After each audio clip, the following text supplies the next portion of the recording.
আচ্ছা আচ্ছা ঠিক আছে। এই ফকিনির বাচ্চা, তোর বাইকটা যেখানে রাখলে আমি আমার গাড়িটা কি করে বের করবো? এক্ষুনি বাইকটা সরা এখান থেকে। আমি সরাবো? আমি সরাবো মানে? তাহলে কে সরাবে? আমরা? আর আমি বুঝি না, এত এক্সপেন্সিভ একটা গাড়ির সামনে এরকম একটা 2 টাকার বাইক কিভাবে তুই পার্কিং করিস? হ্যাঁ আচ্ছা রিল্যাক্স, আমি সরা দিচ্ছি। তাড়াতাড়ি।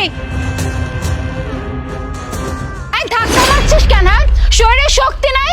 আর এটা না তোর বাইক, চাবি দিয়ে স্টার্ট দিয়ে নিয়ে যা না তাড়াতাড়ি। আমি কিভাবে গাড়িটা স্টার্ট দিব? আমার কাছে তো চাবি নাই। এই চুপ, ছোট লোকের বাচ্চা, মুখে মুখে কথা বলিস না। আগে তো তুই ভুল করছিস, আবার মুখে মুখে তর্ক করতেছিস। আর দেখ ও ড্রেস আপ গুলো কি পরছে, একটা স্যান্ডেল মনে হয় 50 টাকার একটা জুতো পরে আসছে। এরকম একটা সস্তা বাইক আমাদের গাড়ির সামনে দাঁড়া করে রাখছে, তার উপরে আবার মুখে মুখে তর্ক করতেছে। আবার বলতেছে যে গাড়ির চাবি কোথায় পাবো? তো গাড়ির চাবিটা কি আমরা দিব তোকে? এই ফকিনির বাচ্চা, হ্যাঁ তোর অবস্থা তুই দেখা। তোরে খাটারা বাইকটা নিয়ে জামাতে গাড়ির সামনে রাখলে একটা বাড়িতে ভাবছিস যে এই গাড়িটার সামনে যে আমি খাটারা বাইকটা রাখছি, গাড়ির মালিক যদি দেখতে পায় তো লাত্তি মেরে আমাকে বের করে দিবে। আজব ব্যাপার, আপনারা আমার সাথে এমন ব্যবহার কেন করতেছেন? আমি তো আর আপনাদেরকে হেল্প করতে আসছি, আর উল্টো আমাকে অপমান করতেছেন আপনারা। এই তুই কি সাহায্য করবি রে? তুই কি সাহায্য করবি? বরং তুই আমাদের সামনে প্রবলেমটা রাখছিস, তোরে খাটারা বাইকটা। তাড়াতাড়ি বাইকটা সরা। আরে শোন স্যার, আমাদের না ভুল হয়ে গেছে, আমাদের মাফ করে দেন। আপনাদের সাথে তো এভাবে কথা বলাটা আমাদের একদমই উচিত হয় না। আমাদের তো উচিত আপনাদেরকে সম্মান দিয়ে কথা বলা। তো স্যার, আপনাকে না সম্মান দিয়ে কথা বলছে, আপনি দয়া করে আপনার বাইকটা নিয়ে এখান থেকে যাবেন, আমাদের একটু উদ্ধার করবেন আপনারা। আমি না বুঝতে পারতেছি না যে আপনারা কেন আমার সাথে এভাবে কথা বলতেছেন আর আমাকে অপমানই বা কেন করতেছেন। আমি আপনাদেরকে হেল্প করতে চাচ্ছি আর আপনারা উল্টাপাল্টা কথা আমাকেই শোনা দিচ্ছেন। দেখেন এই বাইকটা আমার না, আমার যদি হতো আমি এতক্ষণ চালায় নিয়ে চলে যেতাম। বাইকটা আমার না, দ্যাটস ওয়াই আমি এভাবে ঠেলে ঠেলে সরাই দিচ্ছিলাম আর আমাকে উল্টাপাল্টা কথা শোনাই দিচ্ছেন।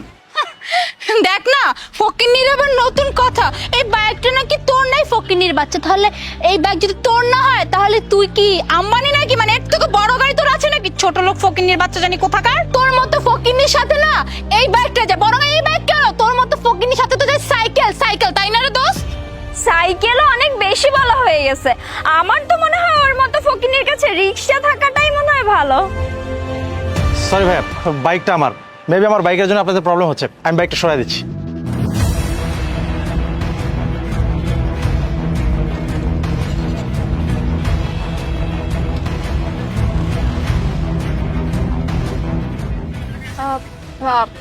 সরি অ্যাকচুয়ালি ভাইয়া। What actually? আর সরি কেন বলতেছেন? এতক্ষণ যাবত যা ইচ্ছা তাই বলে আমাকে অপমান করলেন। আমি আপনাদেরকে বারবার বোঝানোর চেষ্টা করতেছিলাম যে বাইকটা আমার না, আমি আপনাকে হেল্প করার জন্য বাইকটা সরাইতে চাচ্ছিলাম। তারপরেও আমার কোনো কথাই শুনলেন না, উল্টো আমাকে অপমান করলেন। আর কি যেন বলছেন আমাকে? ছোট লোক, ফকিন্নি, পোশাক আশাকের অবস্থা খারাপ, 50 টাকা দামের একটা স্যান্ডেল পরে আসছি। হ্যাঁ পরে আসছি, সমস্যাটা কোথায়? আমি এরকম পোশাক আশাক পরতে কমফোর্ট ফিল করি, দ্যাটস ওয়াই আমি এগুলো পরি। তাই বলে এই না যে আমার পোশাক আশাক দেখে আমাকে জাজ করবেন, আমাকে যা ইচ্ছা তাই বলে অপমান করবেন। প্রত্যেকটা মানুষের পার্সোনাল চয়েস আছে, এইটা আমার পার্সোনাল চয়েস। আমি এভাবে চলতে পছন্দ করি, দ্যাটস ওয়াই আমি এইভাবে চলি। আমার পোশাক আশাক কিন্তু আমার পরিচয় বহন করে না, আমার পরিচয় বহন করবে আমার ব্যবহার। আর আপনাদের যে ব্যবহার আপনারা দেখাইছেন তাতে আমি বুঝে গেছি আপনাদের পরিচয় কতটা স্ট্যান্ডার্ড হইতে পারে। বাই দ্য ওয়ে, ছোট লোক ফকিন্নি কাকে বলছেন আপনারা? এই যে আপনাদের গাড়ি নিয়ে এত বড়াই করতেছেন না, এরকম গাড়ি আমার গ্যারেজে 10টা পড়ে আছে। আপনাদের পিছনে একবার তাকায় দেখেন, ব্ল্যাক কালার একটা গাড়ি দেখা যাচ্ছে, সেই গাড়িটা আমার। এখানে দাঁড়িয়ে আমি আমার একটা ক্লায়েন্টের জন্য ওয়েট করতেছিলাম, তার সাথেই কথা বলতেছিলাম। আপনাদেরকে হেল্প করার জন্য আমি গাড়িটা সরাইতে নিয়েছিলাম, কিন্তু আপনাদের মতো মানুষ না মানুষকে শুধুমাত্র অপমান করতে জানে। মানুষের পরিচয় না জেনে তাকে যা ইচ্ছা তাই বলে অপমান করতে পারে। একটা কথা বলে দিই, কান খুলে শুনে রাখুন, মানুষকে সম্মান করতে শিখুন, ভালোবাসতে শিখুন। মানুষকে যদি আপনি সম্মান করেন, রিটার্ন হিসেবে আপনিও সম্মান পাবেন। আর যদি সম্মান না করেন, আজকে হয়তো আমি আপনাদেরকে ছেড়ে দিলাম, কালকে কিন্তু আপনাকে নাও ছাড়তে পারে, অনেক কিছু বলে দিতে পারে। তখন কতটা খারাপ লাগবে তখন বুঝতে পারবেন। যাই হোক, যেটা বুঝাইতে চাইছি আশা করি সেটা বুঝতে পারছেন। ভালো থাকবেন।